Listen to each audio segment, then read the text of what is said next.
Junkies! Talk about Morbius. Since we have to do it. Since we have to do it, because that's you don't have to do. We kind of have to do it, man. If I'm being honest, we kind of have to do it because that's exactly what we advertised this show was going to be about. We was going to give our reactions to Morbius, and God damn it, Sony, like, come on, man, really, like. GQ was really I was happy for my man. He was so excited to see this film. Yeah, a couple little scenes they showed, like it was about to be straight. If like the whole movie was going to be that, it would have been great. He thought it was going to be so good. And it was almost like the crying Jordan meme. It was almost like the crying Jordan meme after it was all over. Like, damn. Like, can Sony just get it right? Like, why is it so fucking hard for them to do a good movie? Why is it so hard? I don't understand. I don't get this. Whoever is making the decisions, and I blame Amy Pascal and Avi Arad, because those are the names we always see. Yeah. But apparently, they are somehow still stuck in 2004 writing these movies. Like, I don't understand. It's like, dude, Venom 1 and Venom 2 and this all feel like they should have come out in the early 2000s, where they probably would have gotten a little bit more fanfare, maybe. But it's like, I don't know if they were just like, okay, we had the first Venom, and people seem to like that. Granted, it's only because it's Venom. Because whatever. I think you are absolutely right. We should be laying the blame at the feet of Avi Arad, because if you think about it, since 1998. This man has made the same movie for Marvel over and over and over again for Sony.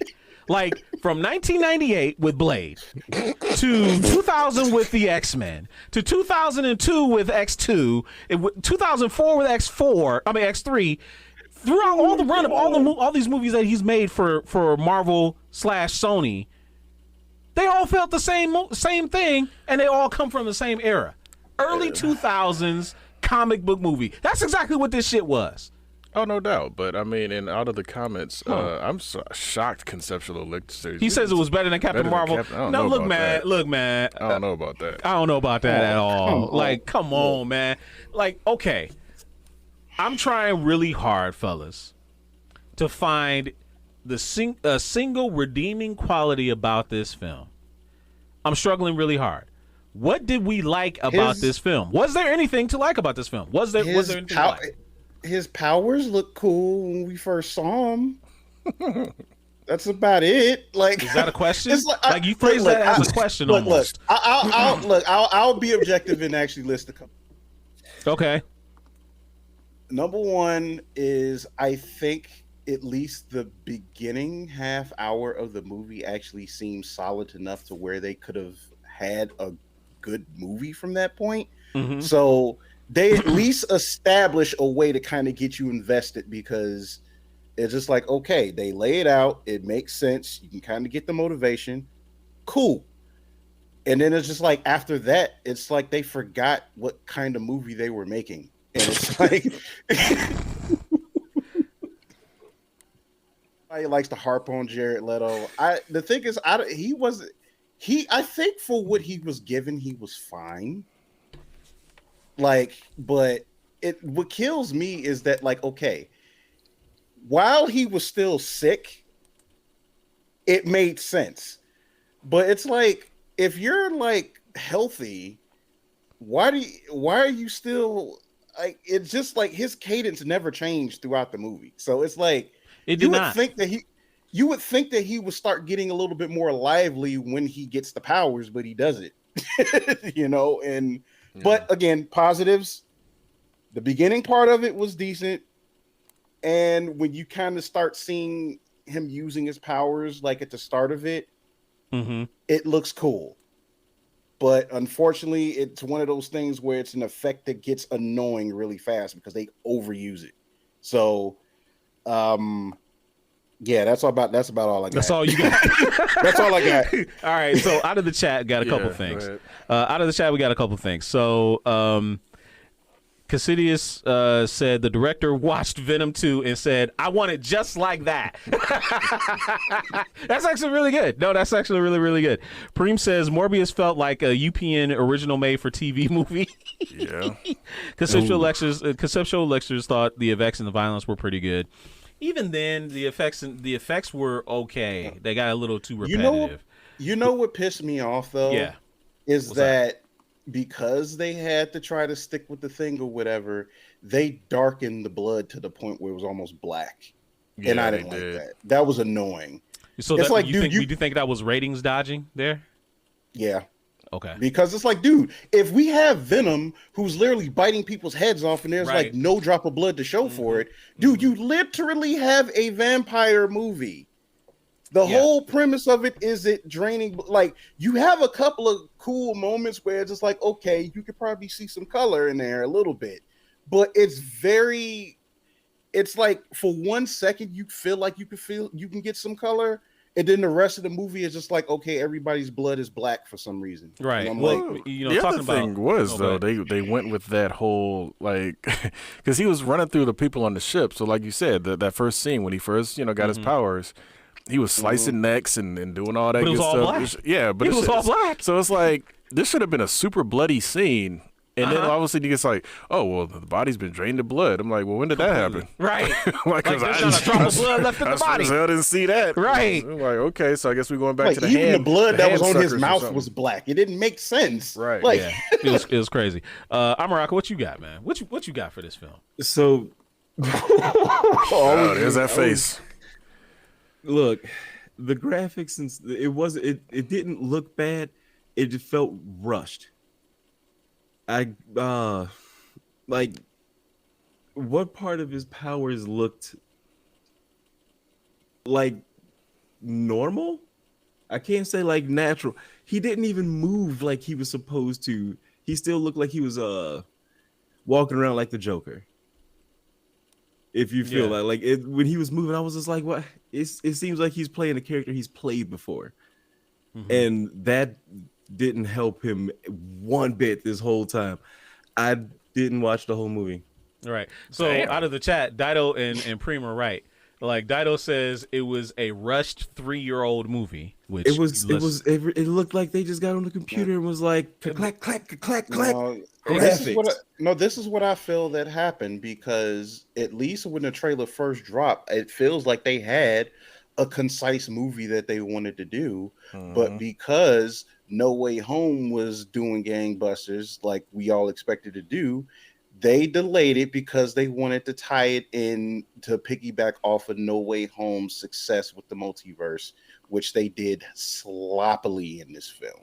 That spider rug. Yeah, that actually goes to something I really wanted to talk about, was that whole tacked on scene with Michael Keaton. God damn. Because in the trailer they made it feel like this was a natural thing, like he ended up in there somehow. Right. Like, all right, cool. Right. This is about to be interesting. Right. And then you had that, like you had the one scene, and then you had to force another one. I'm like, okay, so now you show the multiverse crack clearly from No Way Home. So it's like, okay, this movie came out, was supposed to come out before No Way Home, so now it's like, okay, well now this is definitely tacked on. So then Vulture shows up with the damn suit that he had from 616. I'm like, first off, he had that suit built because he had Chitauri tech and Stark tech. There is no Chitauri or Stark in this universe at all. Right. So where the hell did that suit come from? I'm just sitting there in the theater like, are y'all really that dumb? Right. That you didn't even think about that? You just threw it on the screen. Right. First of all, let's attack that whole negative tacked on, tangentially connected to the MCU point, right? So first of all, you're trying to tell me that Doctor Strange's spell, which was supposed to expel people from other worlds that knew that Peter Parker was Spider-Man, expelled a man from his world that knew that Peter Parker was Spider-Man into another one. That's number one. Number two, right?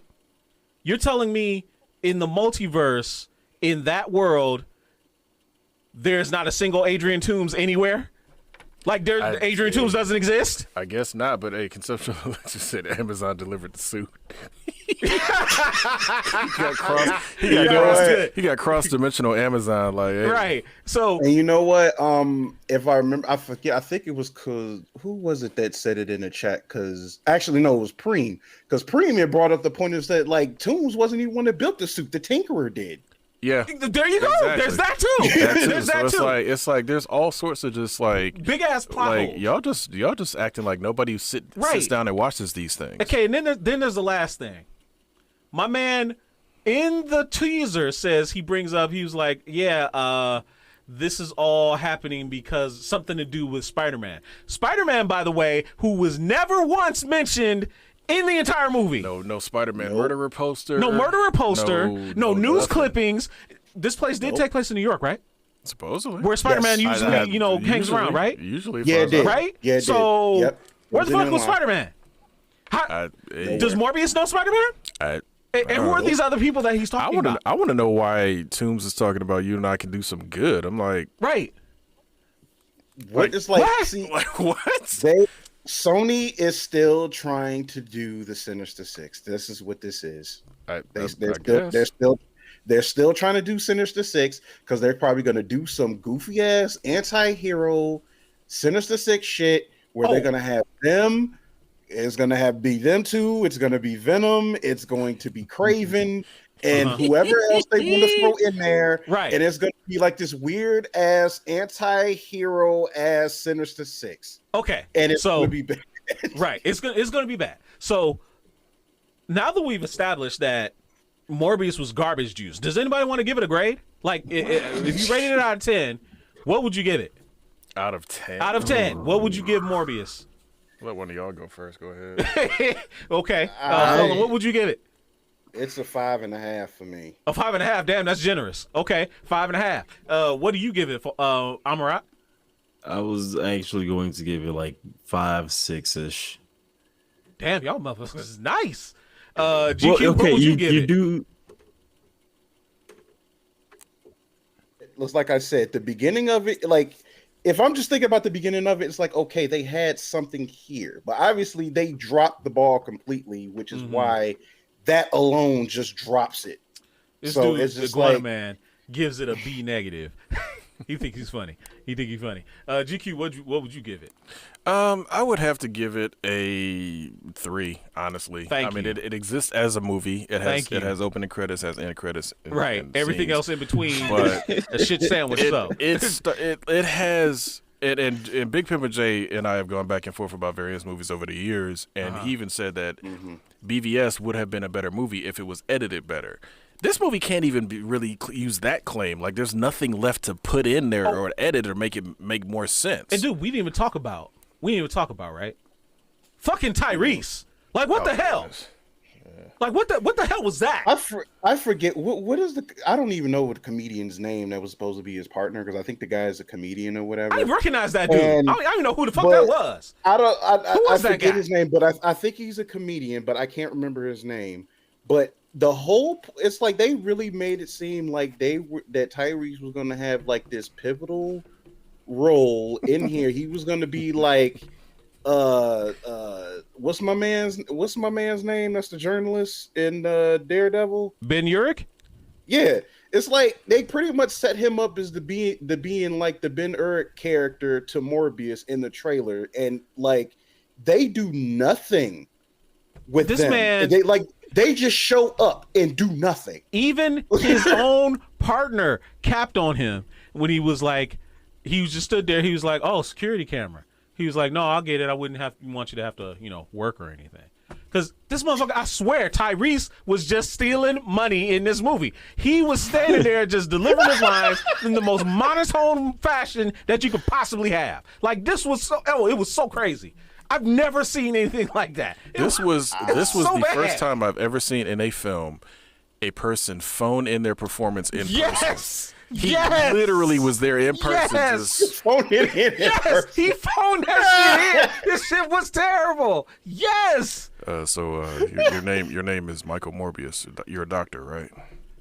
Oh, also, I would like to thank you, Dr. Morbius, for saving me in Afghanistan. Your Making the artificial blood it hooked me up. I'm like, really? We're supposed to buy this? Yes. Okay, all right. Oh, you're right. So just so we can finish this off, I would give it a 3 as well. Like, I can't even give Jared Leto any credit. Like, okay, I want to blame him for this, but I blame the writers more.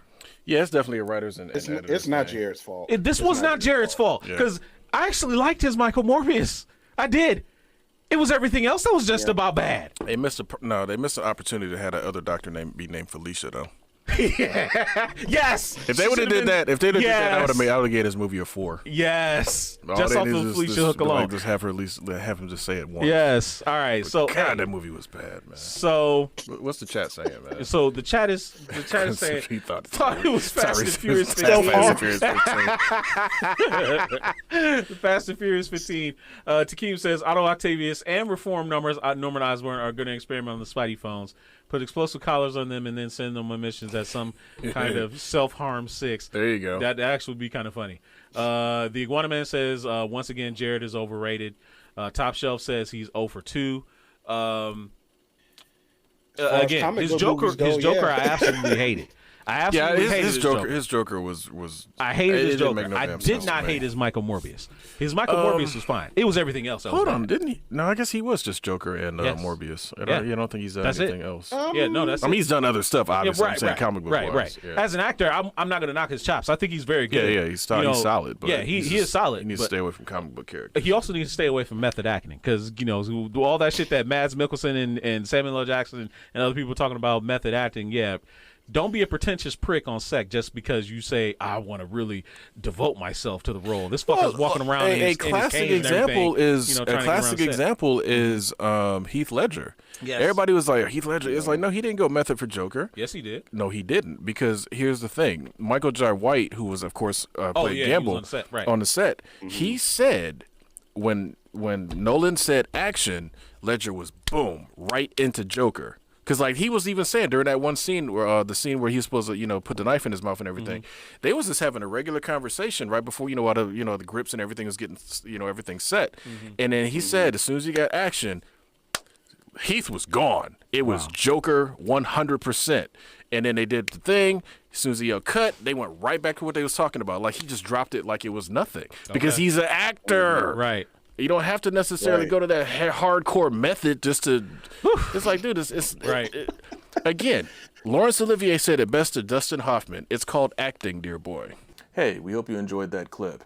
Make sure you check out our live content on Twitch. It's twitch.tv/Culture Junkies. We also have a lot of content available on YouTube, unboxings as well as Blu-ray reviews. And you can support us on Patreon, patreon.com/Culture Junkies. And on top of all of that, if you go to culturejunkies.net, you can check out our merch store. The link is culturejunkies.net/merch. There's a lot of great merchandise there. So there's links and logos and stuff all around me. So check those out, and we will see you next time.